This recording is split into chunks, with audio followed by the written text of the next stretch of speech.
Hi guys, boys and girls, and hello my dear fellow foreign English speakers. This is me, Robby from EnglishHarmony.com, and currently I'm having my evening glass of water. Well, I'm just messing with you guys. Obviously, there is no such thing as an evening glass of water.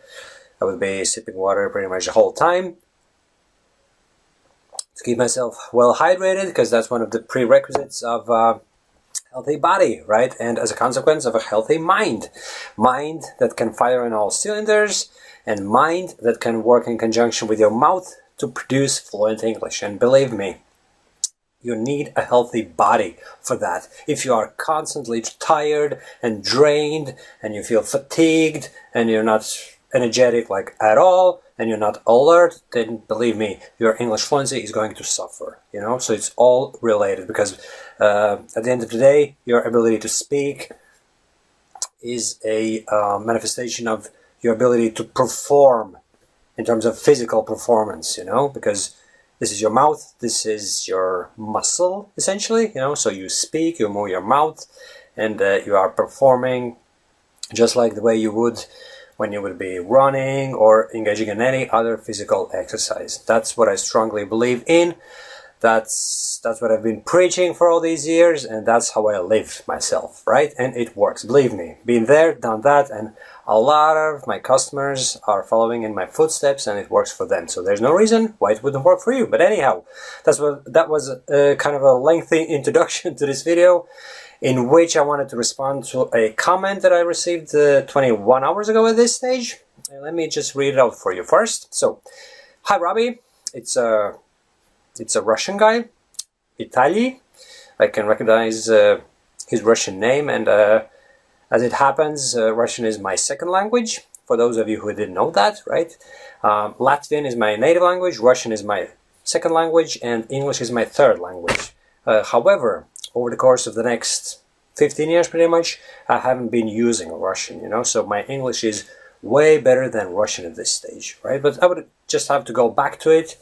If I was thrown into a Russian-speaking environment, believe me, I was going to say in a couple of months, but it would require me probably just a couple of weeks to get back to the previous fluency level that I had 15 years ago. Anyhow, I keep drifting off the topic the whole time, so hi Robby. Hi Vitaly, how are you? In Russian, his name would be pronounced Vitaly, you know, but for the English-speaking audience, I'm gonna stick to the Anglicized version, which is Vitaly, right? So, hi Robby, once again, I've watched one of your first videos, and compared to this one, the progress is amazing. Thank you very much, much appreciated. So, I want to ask you something. In your first videos, you speak in a kind of a casual, relaxed way, but yes, your accent was much more significant.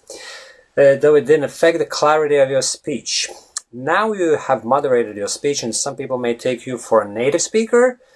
I bet this current way of speaking requires more energy and self-control, so you don't slip back into your native accent. Please let me know if that's the case. Well, guess what? It may surprise you, but as a matter of fact, it's nothing surprising if you think about it, right? Thing is, I've been constantly working on my accent. Well, not constantly, not the whole time. For the first couple of years, while running the English Harmony blog, I didn't care about my accent too much. And not that I would care about it even now, right? I always practice what I preach, and one of the main pillars, so to speak, of the whole English Harmony philosophy was that you don't have to be stressing out over the way you sound, for as long as you are understood, you know, for as long as your speech is easily, what's the word, recognizable, not really, for as long as people can make out what you're saying, for as long as your accent is not like too harsh, too strong, too bad for people to understand, you know, for as long as your speech is comprehensible. Comprehensible? You see, sometimes I would still struggle with certain words, but it doesn't matter. It's all part of the English Harmony philosophy, which is be confident and be comfortable with the way you speak, and just look forward to improving your speech. Don't be focusing on the negatives. And the accent acceptance thing was part of the whole thing, and it still is, right? It's just that at one stage I was thinking, what other blog could I start that would be somewhat related to the fluency matter, and then I realized that I could start blogging about accent reduction, because that's a big thing for a lot of people, you know.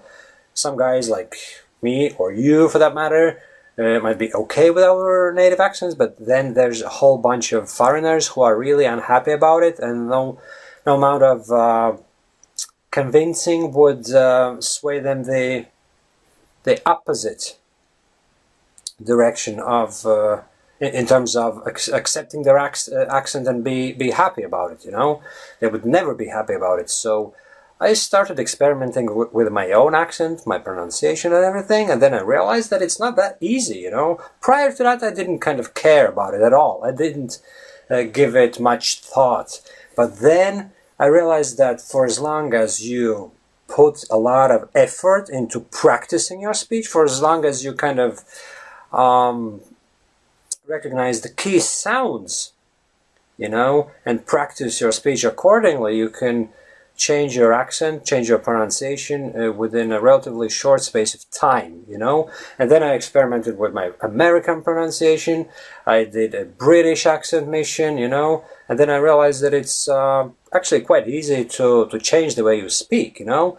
And then somewhere down the line I just changed my speech, and it didn't happen kind of purposefully. I never set out to change my speech permanently, but it just happened, you know. So now when I speak this way, it doesn't mean that I would be kind of, I don't know, that I would be putting in a lot of effort to maintain this kind of speech. This is now my natural way of speaking in English, you know, believe it or not. Obviously, if you compare my speech now with the very first videos that I produced and put up on YouTube, yes, the difference is indeed noticeable, you know. And sometimes when I would watch some of those videos myself, I would not believe that it was me who was speaking that way, you know. But it just goes to show, guys, that constant practicing, and this is all largely due to self-practice, you know, believe me, you know. It's all about working with your English, you know. I've been practicing with myself for countless hours, probably thousands upon thousands of hours in total over the course of the last, I don't know how many years, you know. So for as long as you, but anyway, the point being that it didn't take me 10 years to change my speech to this degree, right? You know, it took me about a year or so to permanently change my speech and sound way more native-like, if you like, you know. So to answer your question, no, I don't even, I'm not even conscious of the way I sound, because this is now my natural way of sounding when I speak in English, and I can't slip back into my native accent. Sometimes my accent changes ever so slightly, I notice that, but my speech has changed permanently. And if you aspire to do it, you know, you may want to check out the accentadventure.com blog. You know, I have stopped actually posting on it some time ago, unfortunately, due to time constraints. You know, it is what it is. However, all those blog posts are there. There's more than 100 pages, if I'm not mistaken, all the videos and everything, so you may want to check it out, and you will definitely find one or two very helpful tips in case you also aspire to sound more native-like, right? So, thanks for watching this video, my friends. If you haven't subscribed to my channel yet, don't forget to subscribe to it, and don't forget to like this video, obviously, if you liked it, and I hope that you did. Thank you. Bye-bye.